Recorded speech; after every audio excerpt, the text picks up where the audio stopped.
Hi, my name is Israel Vasquatelli, and welcome to the Turntable, a roundtable discussion featuring entertainment and music business students, artists, and anyone with a vested interest in the music business. And today we have some amazing artists and talent and thinkers joining us today. The illustrious Notch, formerly of a groundbreaking group in the original days of reggae hip hop music in the early 90s on the well-known label Delicious Vinyl, a group that was a staple at the time on urban radio, Born Jamericans. Since then, he's gone on to do amazing things and talk about multifaceted, everything from R&B, obviously reggae, reggaeton, and island music. So, so pleased to be able to have an amazing performer with so much of wide variety and decades of experience. So thank you so much for joining us. Pleasure being here, man. And on the other side here, I have an equally impressive individual. This gentleman, by the way, I have to say this. I don't think, I could be wrong, but I don't think I've ever sat down with a lyricist, with an MC that has also spoken to the United Nations.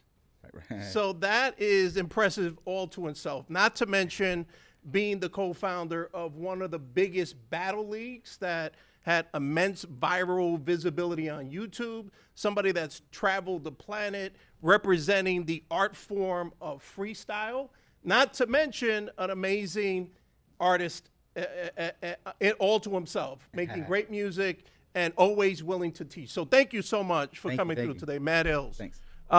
So the beautiful thing I think about today's discussion is that we have two artists that have achieved a great amount of success on the independent level and have continued to reinvent themselves and at the same time are self-managed. And I think that is even more impressive because it's not just about the creation, it's also about the evolution, it's also about the business. So what I would love to do is I'd love to maybe get your insights, get your perspectives, and maybe get some gems about how you've maneuvered, how you continue to reinvent yourself, keep yourself relevant, and do amazing things after all these years in the business. So I'm gonna go ahead and throw some points out, and I'd love to maybe hear your perspectives. Okay. So first things first, obviously we know that we're in an environment where it is, and it's always been immensely competitive. But today, more so than ever, everyone is a competitor. You know, you don't even have to be an artist to have a channel, to have an audience, to have visibility, even in the music space.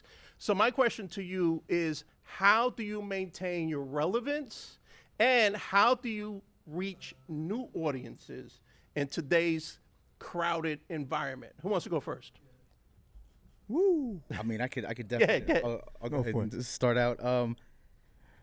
Now, more than ever, because of technology, the guy next door is able to compete with the large studio in Los Angeles or the powerhouse that's in New York. And if you're able to take advantage of the same playing field now that these guys have, then you're able to leverage yourself in a way where you can constantly put out content and product and make it your own living without having to sign to a label or follow anybody else's standards. I mean, there's people every single day now that are becoming millionaires just by tweaking a little bit of their social media accounts and maybe placing the right ads. So I would definitely say in today's space, it's about paying attention to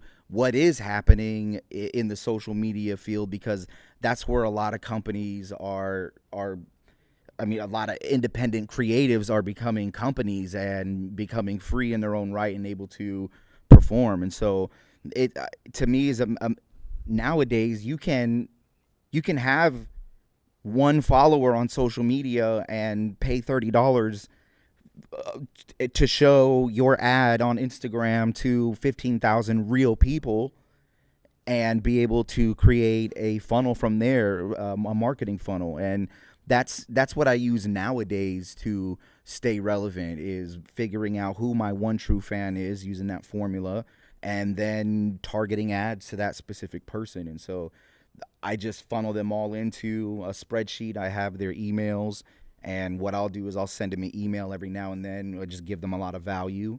And whenever it comes time around to tour or do something like we used to do back in the grind time days, they have something to fall back on, and I have my own fan base that way. So that's pretty much how I do it today. That's how a lot of people are doing it, just by taking advantage of what's going on with social media and their updates, because they update quite often. And so, any kind of advice that you might have taken from a marketing guy last month on what you should be doing on Instagram is so out of date, So it's about just keeping up with what's going on, and anything new, any kind of new technology that challenges the current social playing field is something that one should immediately jump on and study. Indeed. And one thing, Notch, that I find really remarkable about you, that so many artists that got their start during that pivotal time in urban music, where you really got that island influence into the urban clubs, was that you didn't stop there. You did not allow the industry to pigeonhole you, and instead you kept it moving, kept reinventing. I would imagine, correct me if I'm wrong, that in many ways that helped you keep introducing yourself and your brand to different audiences. Can you talk about that? Correct. I know they say athletes can get hurt and then be set out of their career.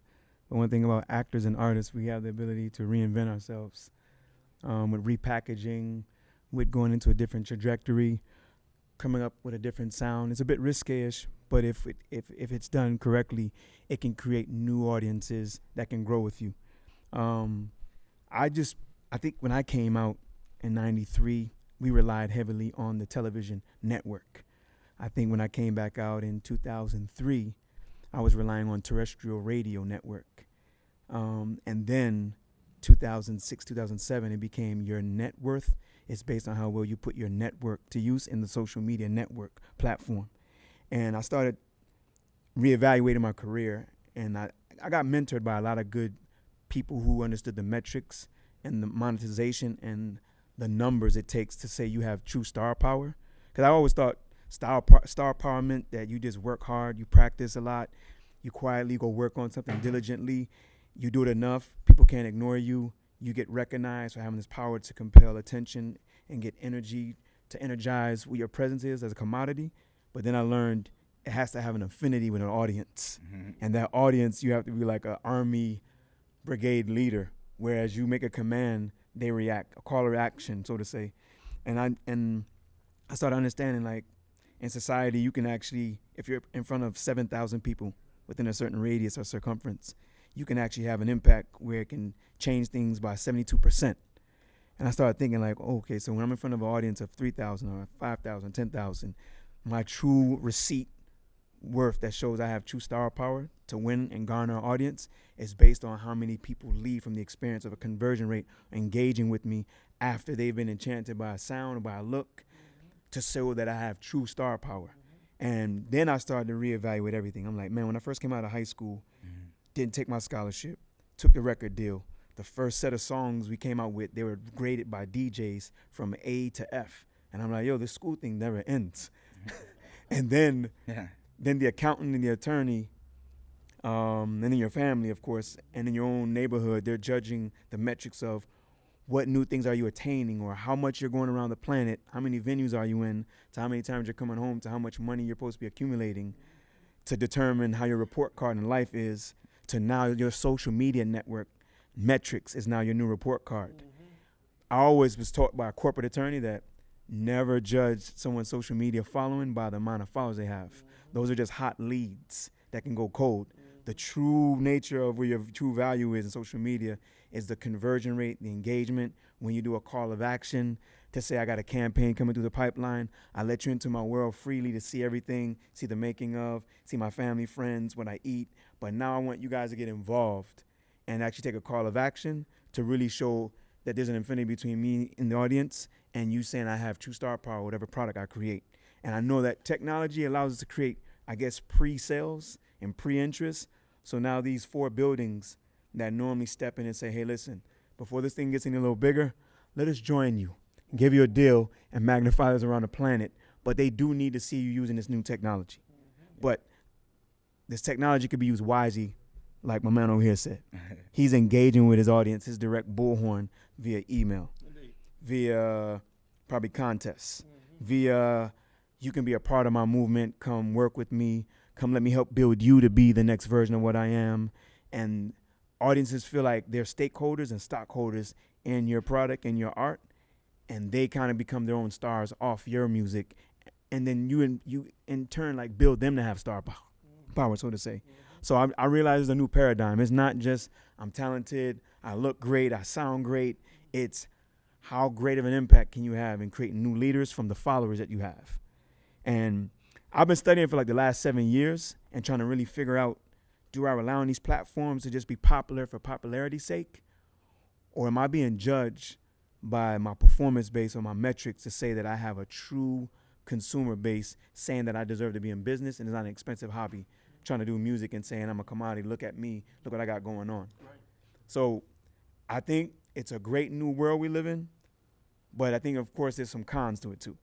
There's some side effects with getting too much information, too much advertisement, too many artists, too much music, where the audience now is confused because it's not funneled in key networks. It's a fire hose. Yes, it's a fire hose spraying everywhere. So customers are being distracted here, there. Their attention span's getting shorter. They're listening to albums less than 9 times. They say if you listen to somebody's song more than 9 times, that means it's leading towards a propensity of it being a hit. If you stream somebody's album 1,500 times, that's like you paying for an actual CD or vinyl that you're playing a record player at home or a CD player in the car, going to the gym, and people are not listening to you past 5 seconds, 30 seconds.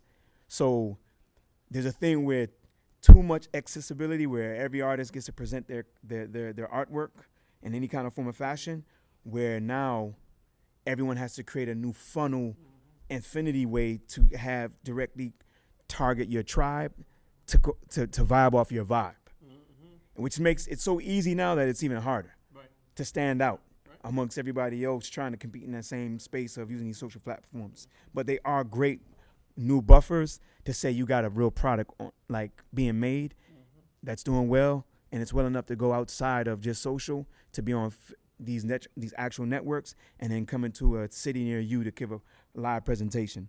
I'm looking forward to 2019 to put it all to use, see how it works out, and see if all my years of from 93, 2003, I think I have a 10-year rise, 10-year fall, 10-year rise. They call it success. When you rise, you fall, you rise, you fall, you master the technique of falling, getting back up, where I think now that I'm prepared and understanding what technology is to present art, I'm definitely looking forward to see if this thing really works. Because he comes from an era where he started a live freestyle on the spot. It's testosterone against testosterone. It's microphone against microphone. Crowds gather around. No one's really experiencing it vicariously through the screen. They're there in person, giving their real energy, their real.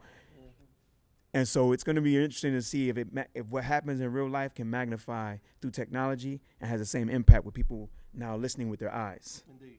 So we'll see where it goes. You know, and that being said, I mean, massive kudos. One thing that you said without using the word, when you said 93, 2003, 2013, that's longevity. And I think in many ways, I think we could all probably agree that the true measure of success in this business, although most people are so jaded by whatever million means today, right? Once upon a time it was million seller, now it's a million streamer, you know. Yeah. But the true measure, I've always said, is longevity. Can you stay in the game and continue to be relevant?